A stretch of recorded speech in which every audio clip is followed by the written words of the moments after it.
একটা কথা গোরা খাদিজা, আমি যদি তোমাকে বিয়ে করি, তোমার জমা জমি অর্থ সম্পদ যা কিছু আছে সব কিন্তু আল্লাহর রাস্তায় দান করে দিতে হবে। খাদিজাতুল কুবরা বললে, ইয়া রাসূলুল্লাহ, ইয়া হাবিবাল্লাহ, আপনি যদি আমাকে বিয়ে করেন, আমি আমার জমা জমি তালাতাল অর্থ সম্পদ যা আছে সব আল্লাহর রাস্তায় আমি কোরবান করিয়া দিব। সিল্লাকান আল্লাহু আকবার। আমার ভাইরা, যখন খাদিজা আমার নবীকে যখন বিয়ে করবে, এই কথাটা মক্কা মদিনার মধ্যে বাদান ছড়িয়ে গেল। মক্কার ভিতরে বড় বড় নেতারা, বড় বড় বাদান ধনী ব্যক্তিরা, শিল্পপতিরা মিছিল করতে করতে খাদিজাতুল কুবরার কাছে এসে বলতেছে, খাদিজা, ও খাদিজা, তুমি কেন মুহাম্মদ সাল্লাল্লাহু আলাইহি সাল্লামকে বিয়ে করতেছো? এই মুহাম্মাদের মা নাই, বাবা নাই, মুহাম্মদ হলো গরিব মানুষ। তুমি এই মক্কার ভিতরে বড় বড় নেতাদেরকে কেন তুমি বিয়ে করলে না? মক্কার বড় বড় নেতাদের কেন তুমি বিয়ে করলে না? শিল্পপতি আছে, তাদের কেন তুমি বিয়ে করলে না? তুমি যদি মুহাম্মদকে বিয়ে করো, তোমার সাথে আমরা সমাজ জামাত করবো না, তোমার সাথে ব্যবসা বাণিজ্য করবো না, তোমার সাথে উঠা বাসা করবো না, আমরা সবাই মিলে তোমাকে বয়কট করব। এবার খাদিজাতুল কুবরা বলল, কেন তোমরা আমাকে বয়কট করবে? বলে, আমাদের মান ইজ্জত এখন চলে গেছে। মক্কার ভিতরে বড় বড় ধনী ব্যক্তি আছে, তাদের বিয়ে না করিয়ে, বড় বড় নেতা আছে, তাদের বিয়ে না করিয়ে মুহাম্মদ সাল্লাল্লাহু আলাইহি সাল্লামকে কেন তুমি বিয়ে করতেছো? এই জন্য আমাদের ইজ্জত যাবে, আর যদি তাকে বিয়ে করো তোমাকে আমরা বয়কট করব। খাদিজা রাদিয়াল্লাহু তাআলা আনহু বলে, কোন ছেলের মেয়ের বাবা যদি মেয়েকে যদি বিয়ে দেয়, ওই ছেলের চারটে দিক দেখে, চারটে গুণ দেখে। চারটে দিক যদি ভালো থাকে, চারটে গুণ যদি ভালো থাকে, ওই ছেলের সাথে আপনার মেয়ের বাবা মেয়েটাকে বাদান বিয়ে দেয়। এক নাম্বার গুণ, মেয়ে যখন বিয়ে দেয়, ওই ছেলের বংশগত দিক থেকে ভালো না খারাপ, এই দিকে রিপোর্ট ভালো না খারাপ, সেই দিক দেখে। এইটা যদি প্রথম ছেলের দেখে, তোমরা বলো, ও মক্কার নেতারা, ও মক্কার ধনীরা, তোমরা বলো, মক্কা মদিনার ভিতরে সবচাইতে ধনী ব্যক্তি, আপনার মক্কা মদিনার ভিতরে সবচাইতে উচ্চ বংশের মানুষ কারা?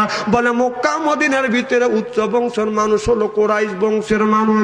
তাহলে মুহাম্মদ সাল্লাল্লাহু আলাইহি সাল্লাম কোন বংশের মানুষ? কয় কুরাইশ বংশের মানুষ। আমি যাকে বিয়ে করতে যাচ্ছি কোন বংশের মানুষকে?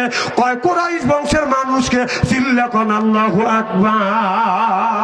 আপনার ছেলে যখন বিয়ে করবেন, মেয়ের চারটে জিনিস দেখবেন। কয়টা? যেরকম কয়টা? আর মেয়ে যখন বিয়ে দিতে যাবেন, ছেলের চারটে দিক দেখবেন। যদি চারটে দিক দেখে যদি বিয়ে দিতে পারেন, আপনার ছেলে আর মেয়ের যখন ওই মেয়ের সাথে ছেলেকে যখন বিয়ে দিবেন, জীবন সংসার সুখের সংসার হবে, দুনিয়াও শান্তি হবে, আখিরাতেও জান্নাতি হবে। যেরকম সুবহানাল্লাহ। আর ওই যে আর একটা ওয়াজ করব, শুনবেন কি? একই দিনে দুইটা মেয়ে বিয়ে হয়েছে, ভুল কমে ছোট মেয়ে বড় জামের ঘরে গেছে, আর বড় জামাই ছোট জামের ঘরে গেছে। একদিনে বিয়ে হয় না? কথা কয় না, বিয়ে হয় না? তো ছোট মিয়া বড় জামের ঘরে গেছে, বড় মিয়া ছোট জামের ঘরে গেছে। মেয়েটা বিয়ে দিছে সাজাদপুর, ছোট মিয়া, বড় মিয়া বিয়ে দিছে হলো সিরাজগঞ্জ রোডে। তখন 2 দিন চলে গেছে, বাসর ঘর হয়ে গেছে। মিয়ার মা বলতেছে, দুইটা মেয়েই, আর ছেলে সন্তান নাই, বিয়ে দিছি। মিয়া চলে গেছে, 2 দিন ধরে স্বামীর বাড়ি গেছে, একটু দেখে আইছো।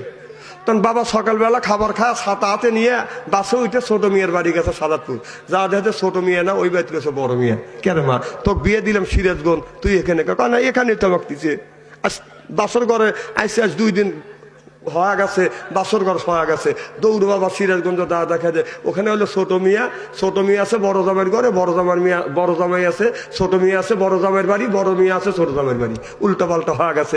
এলাকার হাফেজ কারি মৌলানার কাছে আপনার এই করে যে, হুজুর সারে সর্বনাশ হয়েছে, কি করা যায়? কেউ কয় হিলে দেওয়া লাগবে, কয় বিয়ে বাতিল হয়ে গেছে, কেউ কয় আর এক জায়গায় বিয়ে দেওয়া লাগবে। এক একটা লোক এক এক রকমের ফতুয়া দিচ্ছে। এবার আল্লাহর ওলি ইমামে আজম আবু হানিফার কাছে যা বলতেছে, হুজুর একই দিনে 2টা মেয়ে বিয়ে দিছি, ভুল কমে ছোট মিয়া বড় জামের ঘরে, বড় মিয়া ছোট জামের ঘরে। হুজুর কি করবো? আল্লাহর ওলি কয়, চিন্তা করে না, সুন্দর মাসালা আছে। সুবহানাল্লাহ, এটা জোরে কর। এই ওয়াজগুলি কি শুনবেন? আর একটা ওয়াজ করবো, সেটা হলো, একটার মেয়ে বিয়ে হয়েছে 6 মাস ধরে বিয়ে হয়েছে, 8 মাসে গর্ভবতী। 6 মাসে যদি বিয়ে হয়, 6 মাস ধরে বিয়ে হলে 8 মাসে যদি গর্ভবতী হয়, এটা বৈধ সন্তান হবে না অবৈধ সন্তান হবে? এখন ছেলে বলতেছে যে 6 মাস ধরে বিয়ে করলাম, 8 মাসে গর্ভবতী, এই বউ আমি রাখবো না। ছেলের মা, মিয়ার মা, ছেলের বাবা, মিয়ার বাবা, এলাকার মেম্বার, চেয়ারম্যান সবাইকে ডাকে নিয়ে বিচার করলো যে 6 মাস ধরে বিয়ে হয়েছে, 8 মাসে গর্ভবতী, তাহলে এটা বৈধ হবে না অবৈধ হবে? সব পরামানিক প্রধান, মেম্বার, চেয়ারম্যান বললো 6 মাস ধরে বিয়ে হলে, 8 মাসে গর্ভবতী হলে অবশ্যই এটা অবৈধ সন্তান। ছেলে বলতেছে এটা যদি অবৈধ সন্তান হয়, এই বউ আমি রাখবো না, তালাক দেবো। সব বলতেছে তুমি তালাক দিতে পারো। মিয়া বলতেছে আল্লাহর আগে থাকেন, তালাক দিয়েন না, এই বিষয়ে আমি সানি করবো অর্ধ পৃথিবীর প্রেসিডেন্ট হযরত ওমরের কাছে। সুবহানাল্লাহ, একটু জোরে কর। এবার মিয়াটা অর্ধ পৃথিবীর প্রেসিডেন্ট হযরত ওমরের কাছে যা বলতেছি, আমি